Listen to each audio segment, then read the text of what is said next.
welcome to the Business Viewpoint magazine. Today, we are joined by a visionary leader who's at the forefront of India's next wave of tech innovation. With a career spanning banking, semiconductors, and high-performance computing, he is a living example of what it means to lead with agility, influence, and purpose. As the country general manager of Supermicro India, he is driving AI-optimized, energy-efficient infrastructure that's transforming how industries build smarter, more sustainable ecosystems. Please join me in welcoming one of the pioneering leaders redefining innovation tech in 2025, Suresh Kumar Tulluri. Suresh, it's an honor to have you with us today. Welcome to this exclusive conversation. Thank you very much for having me. Much appreciate the background that was given about me. I look forward to having a great conversation ahead. Oh, it's our pleasure. So we'll get started by the first question. So as I mentioned in the introduction itself, your leadership journey is truly inspirational as well as very influential. So you have an experience spanning across many industries from banking to technology. You've really thrived in different industries. So what core principles have stayed with you throughout this evolution? The first person that would need to have is a deep understanding of any kind of business, right? And for that to evolve, a person I would really expect to have is some amount of curiosity, some amount of perseverance, and a large amount of execution abilities. Most of the times we have a fantastic strategy when you look at an organization and its journey and the industry input that formulate the strategy per se. But where most of the leaders or most of the people fail is when it comes to either execution or at the time when you are able to think of new ideas to execute, or you might have to think out of the box in order to come up with newer ideas. All of this requires a little bit of curiosity. And of course, in this entire journey, from the time you formulate the strategy to the time that you execute and become victorious, you will need to have a lot of perseverance. So I would say these are the three qualities fundamentally any leader or any human being will need to have, especially in a business world. That's very insightful. So, your career has spanned structured corporate environments and now a fast-paced innovation ecosystem. How did these contrasting experiences shape the way you lead teams today? Question. I think when I started my career, I started with industries which have been known as the barometer for the Indian economy, right? So talk about banking for a second. Even today, I guess, you really look at, banking, especially in India, to have evolved to a point where one of the largest fintech platforms in India has surpassed even the total number of transactions that Visa has had worldwide. So banking has been a phenomenal industry, but the way banking has evolved to even a point where people, technology, platforms, everything is deployed is really changed. But when you come to technology sectors, the way that business is conducted is much more than maybe not transactional, but the way that you also need to look at these kind of businesses in the form of trying to look at taking a consultative approach when you are engaging with either customers or even when you're trying to look at industry bodies coming together to be able to facilitate an environment where business is conducted smoothly. All of this requires different skill sets. As someone said that, every company in today's world is a technology company. So whether it is banking, whether it is manufacturing, or maybe, semiconductors, or for that matter, AI, and so on and so forth, every company has to evolve from a point where you have deeper understanding about your business to a point where you will need to understand technology to a point where you are able to create differentiations in your business using technology as a lever.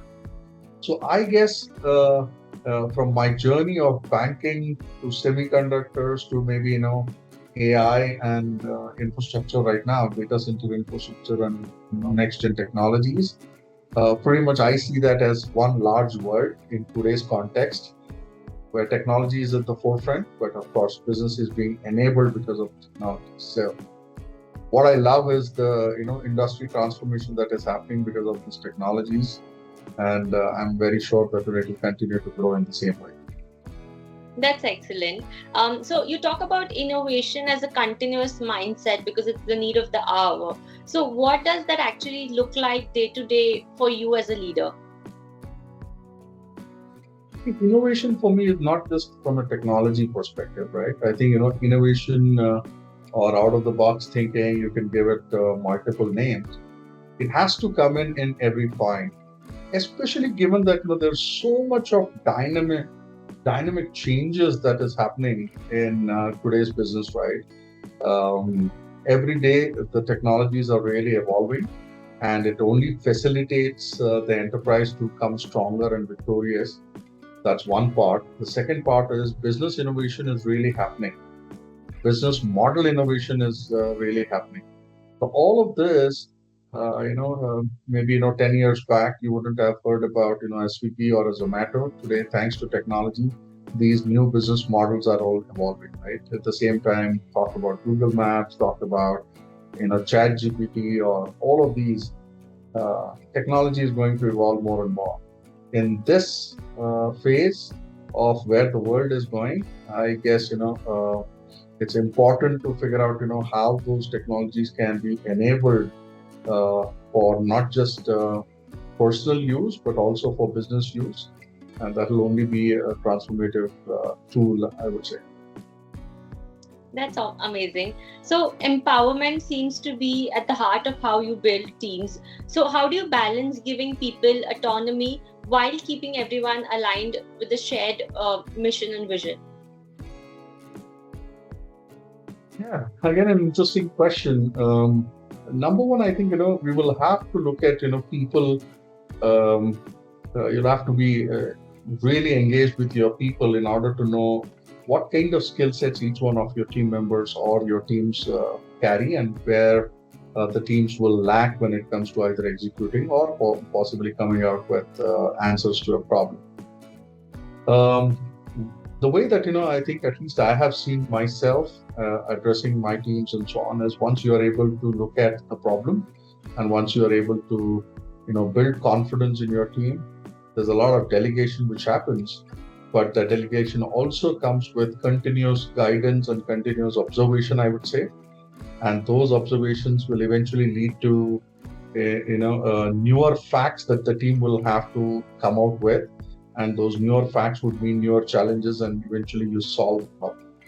So for me, empowerment is about enabling the teams to be able to take decision and explore how their skills can be put to best use.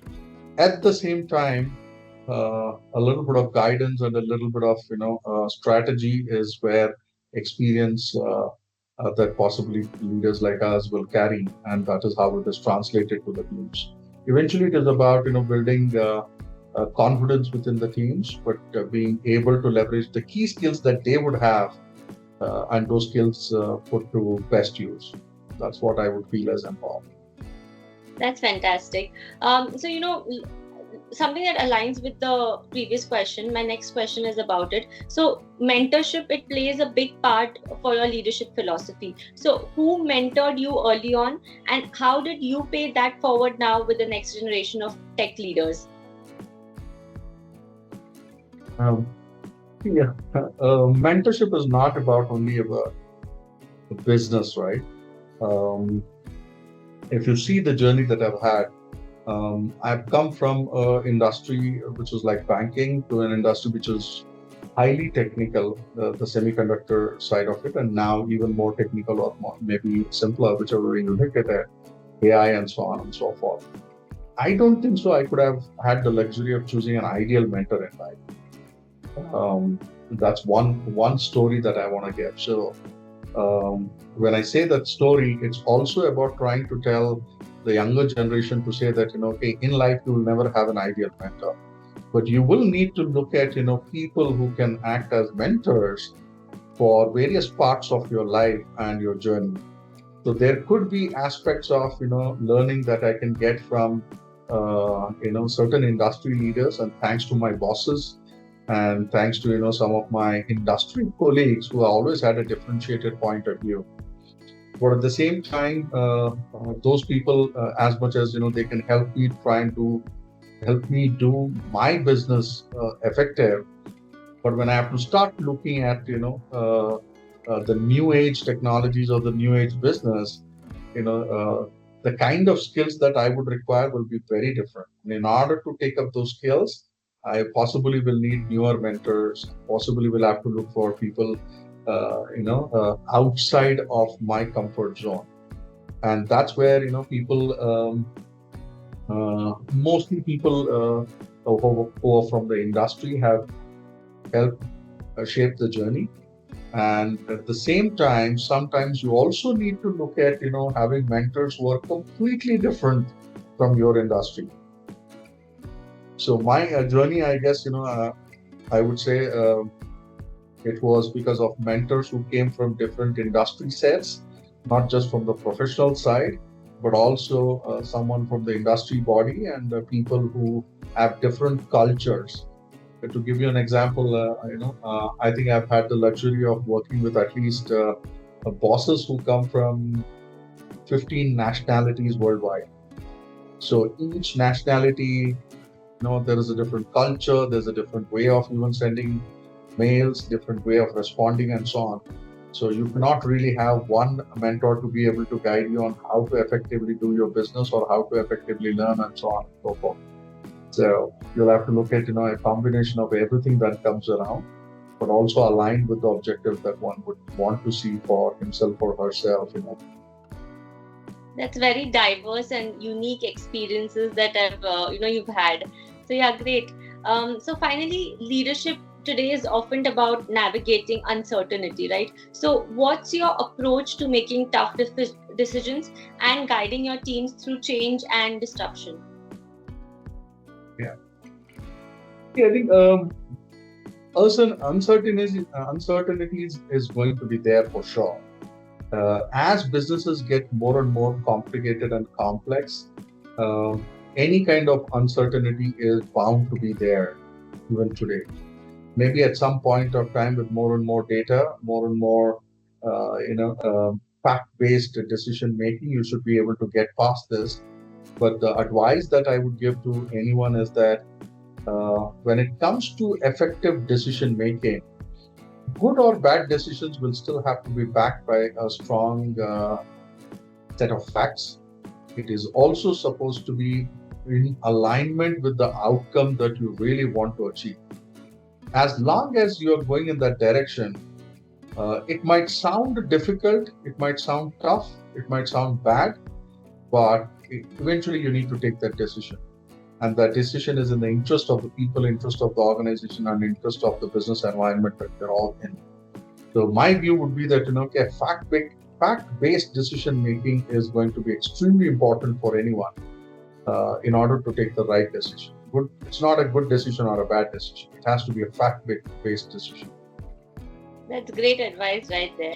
So Suresh, this brings us to the end of the interview, but it has been an amazing conversation with you. I think your journey is truly inspirational and influential, and it talks so much about how a leader can have diverse experiences that shapes them and that can still, disrupt an innovation in industry like innovation and technology. So yeah, congratulations on coming this far, achieving all of these milestones that you have in your bag, and I think many, many more to come for you.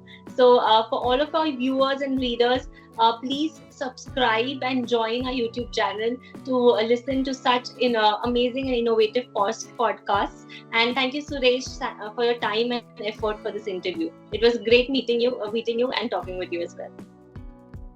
Thank you. Much appreciate the time and look forward to seeing you. Thank you. Yes, and all the best for your future. Thank you very much. Best of luck. Yes, that's fun.